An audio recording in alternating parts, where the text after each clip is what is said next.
真侪时代因为身躯的筋膜甲退化，连啉水、食物件、讲话拢会受到影响。为了要改善时代困扰，红道老人福利基金会中华服务处就邀请语言治疗师来上课，要强化牙后甲喙齿的规律，希望会当改善时代的生活品质。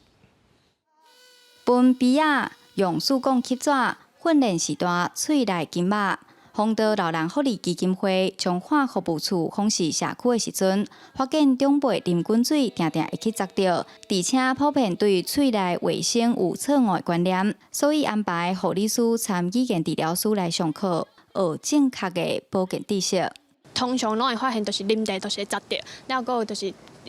明明有减速器，但是拢挂伫边遐，就是拢无要用。个有上重要，就是可能是较旧的观念，就是讲哦。起花无爽快，就是用盐水落喙。社工表示，有的时代无定时换起面的习惯，对喙内卫生清洁做无够条文，加上自然退化，牙后甲喙齿常接出现力头无够的问题。长时间落来，可能无爱讲话，甚至吞袂落，造成营养不良。透过老师设计课程，希望改善歹吞落后的镜头。吞的这个问题吼，其实是影响足大的，所以我会早教因做这喙，喙上重要就是这个喙齿啦吼，嘿，所以喙齿的运动，伸出来啊，揪入去啊吼，还有一寡牙后的这